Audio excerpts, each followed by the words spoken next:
เมื่อจะมาฟังธรรมะเนาะเป็นธรรมะกจิเจตคำสอนของพระสัมมาสัมพุทธเจ้าวันนี้จะมาฟังพร้อมเพรียงกันเลยปากันเตปิฎกเล่ม15นาที59เนาะไปฟังเพื่อเจ้าจัดไว้ว่าสาราวักว่าด้วยความแก่ชราว่ามีนางแห้วว่ามีผมหอกว่ามีฟันรุดอันนี้เจ้าจัดไว้อยู่ในพระเทวดาถามพระผู้มีพระภาคเจ้าว่า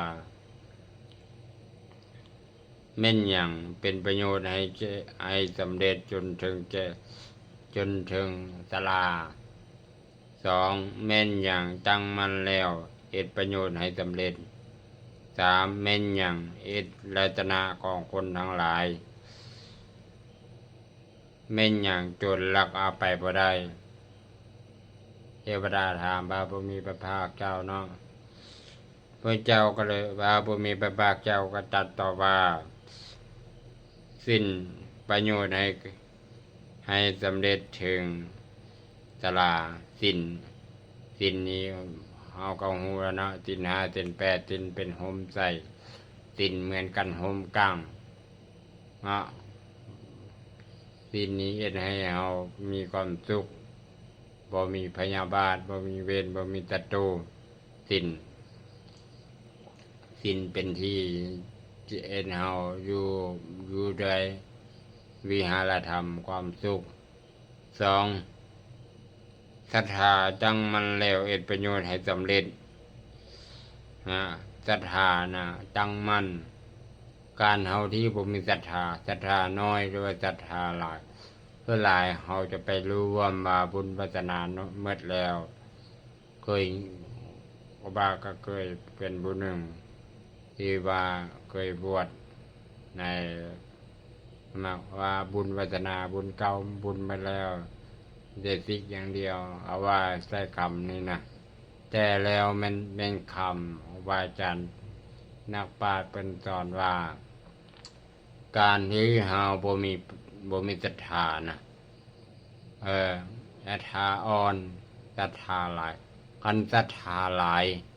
หมายถึงว่าเฮาตั้งอกตั้งใจปฏิบัติ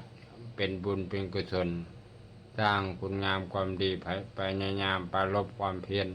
ให้ถึงคำสอนของพระผู้มีพระภาคเจ้าถึงพระโสดาบันอรหันต์เฮามีความพยายามบ่ย่อท้ออันนี้เป็นว่าผู้มีศรัทธาแห่งกล้าผู้มีปัญญาปานกลางไม่ถึงว่าคอยเอ็ดสม่ำเสมอบ่ฮ้อนเกินไปบ่นั้นเนาะแต่ว่ามันก็มันก็บ่บางมือก็ขี้คร้านบางมือก็เอ็ดปัญญาปานกลางศรัทธาปานกลางเนาะให้3ศรัทธาอ่อนหมายถึงว่าบ่ได้ยินได้ฟังเป็นหูเบาผู้ใดเว้านั่นนึงแล้วเชื่อแล้วศรัทธาก็เลยเลื่อมไปศรัทธาบ่เกิดศรัทธานี่ต้องเกิดก็ย้อนว่าเฮาฟังธรรมเพื่อมันในคำสอนของพระผู้มีพระภาคเจ้าจะเกิดประโยชน์แก่ตัวเองและคนอื่นศรัทธาเนาะ3ปัญญาเป็นรัตนะของคนทั้งหลายปัญญาเป็นจริงที่ว่าฮู้แจ้งตามความเป็นจริงฮู้แจ้งในเรื่องทุกข์ฮู้แจ้งในเหตุในเกิดทุกข์ฮู้แจ้งในความดับแห่งทุกข์และฮู้แจ้งในการปฏิบัติได้เข้าใจในคำสอนเจ้าจำแนกในคำสอนของพระผู้มีพระภาคเจ้าเนาะฮู้ว่าอันใดดีอันใดชั่วฮู้ว่าอันดีและมันจะมีผลต่อเมื่อหน้ามันจะมีความสุขมีผลหลายต่อเมื่อหน้าชั่วมันจะฮู้ว่ามันมีผลหายต่อเมื่อหน้าอนาคตของเฮามันจะบ่ดีคันเฮาดีต่อเพื่ออนาคตเวลาเฮาจะ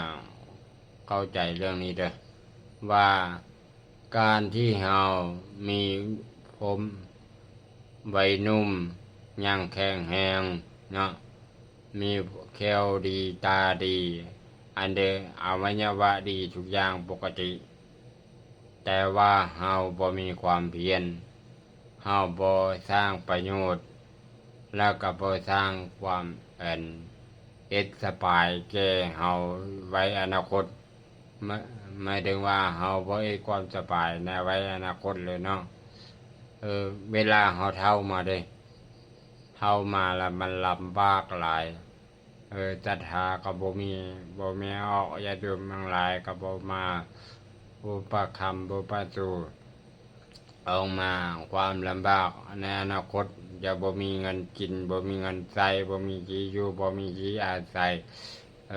อันนี้เป็นว่าสร้างความลำบากไว้อนาคตสร้างความลำบากไว้ตอนเฮาแก่เนาะเฮาแก่ชราลงอันนี้ก็ว่าพระเจ้าตอบมา3อย่างเทวดาถามมาโจรก็ลักไปบ่ได้ผู้ใดจะลักเอาความดีความนั้นเอาไปก็บ่ได้มันบ่คือสิ่งของ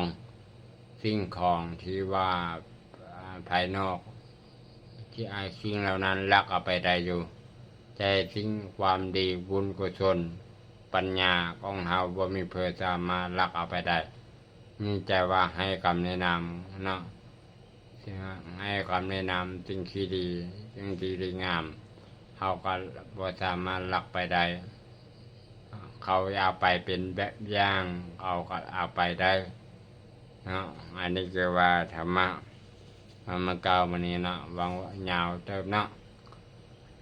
ขออนุโมทนาบุญกุศลจงมาเกิดจากจิตใจของท่านเอาทานทั้งหลายพบจากความสุขความเจริญ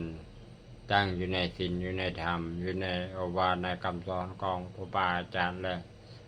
เนาะและอยู่ในโอวาทคำสอนของบาบ่มีพระภาคเจ้าจะมีความสุขแก่ตัวเอง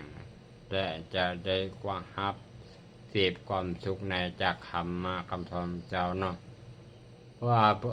ครูบาอาจารย์จะมีแต่เพียงผู้ให้คำแนะนำให้โอวาทเอาไปเป็นกะจิเตือนใจทุกค่ำคืนเนาะแรงกองมื้อนี้เป็นธรรมะก่อนนอนเนาะสาธุอนุโมทนา